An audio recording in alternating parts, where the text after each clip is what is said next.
Another example. being able to connect with like Yep, a digital interface. Yep, they're And See, that sounds doable. That sounds like it possibly can happen. I've heard things. it's already happening.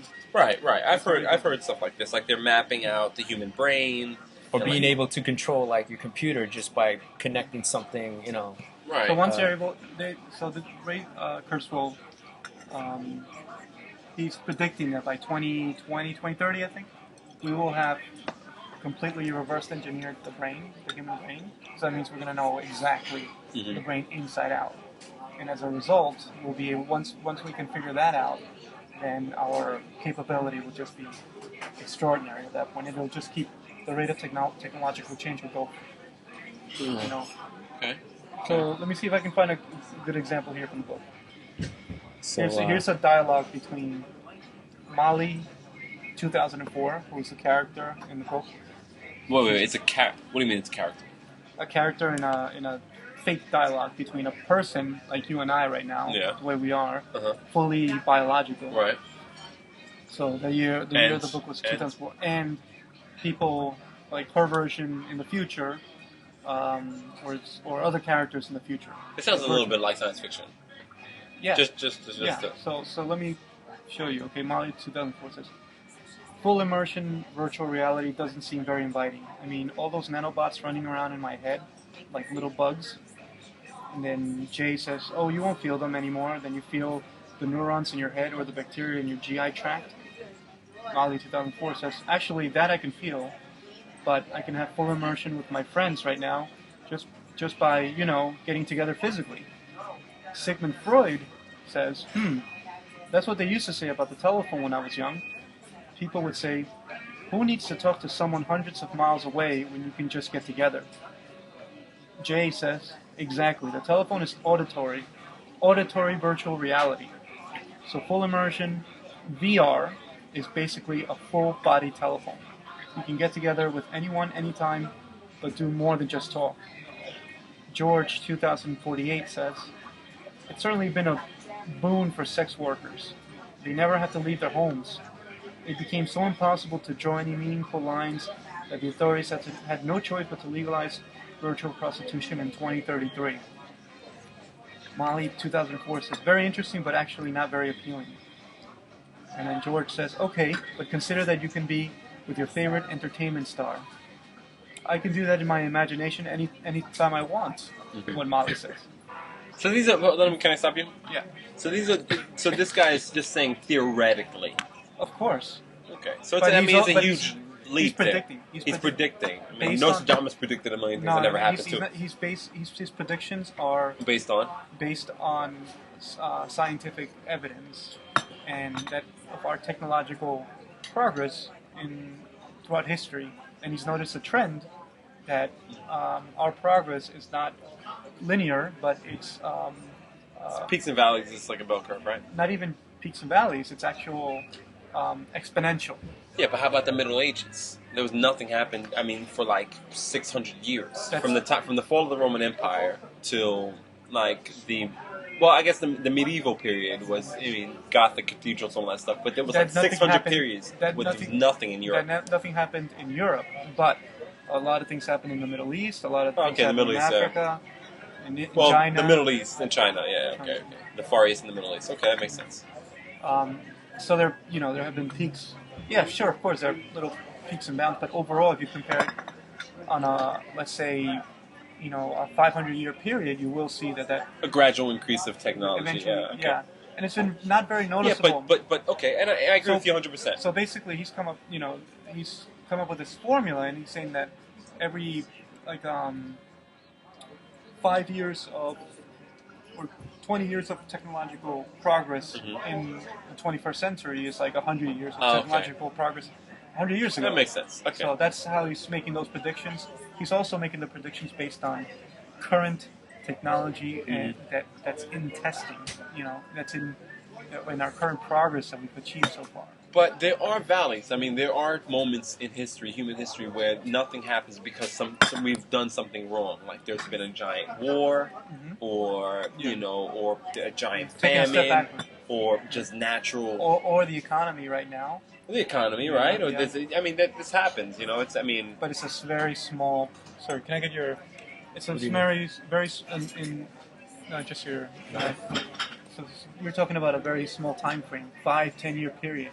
That's well, the Great Depression was lasted for 11 years, right? whatever it is. It's still a very small period of time. Yeah, We're I not guess. talking about 100 years. We're not talking about that kind of time frame, 1,000 years. Okay. And he acknowledges that you do have these little bumps in the road, but overall the rate is not linear. It's exponential, I don't. Okay. and it'll continue. And exponential means it'll continue being. So you think this is a good thing? I don't think this is. Well, I mean, whenever there's technology introduced, Uh huh. you have to take society into consideration. So I'm not going to say this is a good thing or a bad thing. It's just a thing that's going to happen, a thing that we have to accept and we have to be prepared for. There are going to be great things. There are going to be some really bad things. I mean, the combustion engine makes our life possible, but it also is destroying the earth. Exactly. Exactly. Every minute it's getting hotter. Exactly. So The Industrial Revolution made our lives easier, but it also created global warming. And terrible suffering. I mean, the industrial city of the last turn of the century, well, 2 turn of centuries ago, was like England, and it was like slums, terrible slums and terrible. And then, people say that the direct cause of one of the main causes of World War One is industrialization, right? You have all these countries competing, and they're all industrialized now, and the machine gun, that was used for one of the first times in World War One. So I think, technology is good in a lot of ways, but it also is like really bad in a lot of ways too. There's pros and cons. Yeah, I think the cons sometimes outweigh the pros. If you really look at it, it's great that we have a phone that we can call China with right now, but it sucks that there are more people that are starving and there's more war, right? There's probably more war right now than there has ever been before, So, I think technology is generally good, but there are some real sinister things, that are involved. The thing about technology is we can't just apply it as soon as it's available. The military has some unbelievable technology right now. Drones. Did you think about the drones? Like, they're very, But the drones, wasn't it a couple of years ago they were saying that drones were killing, innocent people in Afghanistan left and right? And it seems like everyone's forgotten about that. Now it's just that, the drones are doing a great job, which they are changing warfare, but... Well, the technology improves. That goes to show you in just 2 years. Yeah, but but how many innocent people had to die for them to that's wrong.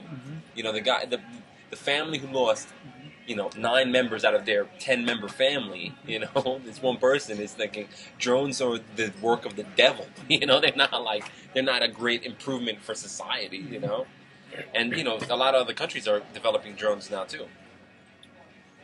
From that point of view, it's awful. It's terrible. It's the worst thing ever. But from the point of view of, if we don't take those kind of risks, and then we're not going to advance technologically, then that's, that could be quite different. And also, a drone is, if you don't have soldiers manning or needing to be, in danger, you're saving lives there. So, but you're still killing people. Yeah, you're still killing people, but But nothing. You're still killing people. That's wrong. There's no way you can back out of that. Absolutely not. It's not the best thing since sliced bread because it's war. But right. That is weird though. Our fastest planes are war planes. Our most. Probably our best planes are war planes. And our best technologies from the military. Right. That's a terrible thing, I think. The military invented the internet. The military, they're the ones that are inventing virtual reality. They're expanding on it. They're the ones that really drive technology. Isn't the internet just virtual reality? That's pretty much virtual reality is their internet, right? Virtual reality, it depends how you look at it. Virtual reality is like virtual world. Where, if the world is becoming more like The Sims, I would, I'm not going to vote for that. I'd rather just go, move to, be a hippie and, move to, a park and live in a tree or something like that. Because like that's terrible. That sounds like the worst kind of world you That's would what we're want. moving into. That sounds like the worst thing ever. But the look and feel is going to be so much more realistic. It's going to be like what we're experiencing right now. But why would we want to substitute it for something that's fake? Like, Because isn't it it might better be to some- have a glass of tea than to have a fake glass of tea? Like, what's the point? The point is that all our issues, anything, all our our problems, we're going to be able to resolve them virtually. Why? Why would we be able to do that? Just because we can create a virtual world doesn't mean we're going to create, like, a perfect virtual world. Good catch. Good catch. For those people out there who are listening, the two people who are listening, my sister and who else? Who else? And Joanne. George just dropped a bagel on his hand. Okay. You should read that book. It's a good book. No, I really do think that. I mean, the virtual reality. That sounds. I feel like the robots in your body. I mean, Yeah, when you're thinking of robots, you're thinking of like these machines. like we can't even cure AIDS. You know, like we can't even cure the common cold. Like, is it? Do we really? We make robots that go and do what in your body? Well, put it right now. A heart. We still need vaccinations for like tuberculosis. I Aren't mean, there- we're not that far out Right now, of like aren't there- the dark ages. Aren't there heart like fake hearts or whatever? I don't know. Is there a fake tools heart? that improve pumping or whatever? Yeah, they've been around for ages. Fake heart? Like a actual like artificial heart? Artificial. I know they're definitely artificial internal organs. Like what? Really? I mean, there may be a fake heart. I think I might have heard that, but I don't know if there are. That's been going on for a while. It's my phone. Oh, we're googling more. Do some more googling. Okay, we need a new topic though. What's I have a question. Yes. If a woman says she's curvy, what exactly does that mean? See, Is that a this good thing or a better. bad This thing? is better. I want you guys to discuss that. This is much better. Because this than was on robots my in your mind. body. This was on my mind Okay. like the whole day. What's the question again? Why don't Alright. you guys debate that? And I'll look up. Okay. Wait, what's the question again? If a woman says she's curvy, or if a woman on her profile, her online profile, says she's curvy, Yeah. and she only shows a picture of her face, what exactly does that mean? Should I go for it? Should I? Okay. This is a great question. I think. What do you think, Cisco? If you talk to a woman on the phone, Uh-huh. and, you never saw her, Never seen her. and she describes She just herself mentions as being, Curvy. I'm curvy, I'm curvy. and she has a sexy voice, and See, that's a weird way to describe your body because we all have curves, and I mean, That's if we true. didn't have curves, we'd be a straight, infinite line, right? So, okay. Good, So- you're not straight, you're curvy. You're not a straight, infinite line, or like a human being. I think it can mean two things. I think it can mean one, that she's fat. Okay, that's the number one.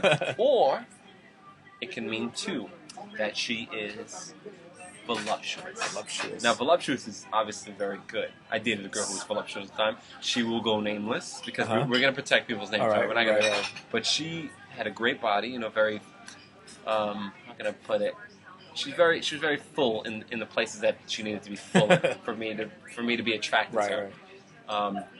Very curvy girl. So yeah, I mean. Yeah. Now, does curvy mean something different in like African American community? Ethnically. Mm-hmm. No, but you know what? On that website that we both go to, I've noticed that it has. Okay, so they can label them. Women can label themselves, and men can label themselves as thin, Mhm. average, athletic, a few extra pounds, or this other thing, which is big BBW. BBW, yeah. What yeah. does that even mean? Big beautiful woman. So where does curvy stand in the list? Because Curvy is in between. so according big- to this website, Right. it's after which one? No, I think I don't know if it's after. I think it might be in between In between what? big beautiful woman and a few extra pounds. A few extra pounds. Now, yeah. Now, if a girl tells you she's a few extra pounds, does that sound worse than I'm curvy? I think you should ask her immediately. Where are those extra pounds? where are you holding those extra pounds? Now she's holding all of those extra pounds in her stomach. Yeah. That's not obviously attractive. I but hate the few extra pounds in the legs Really? Yeah, I don't like the No. What, like the lower leg? the lower legs. Yeah, That's weird, right? Because Yeah. I Like the agree. big calves. Yeah, like that. Big calves are not good. No. So if they say I'm a few extra pounds and they say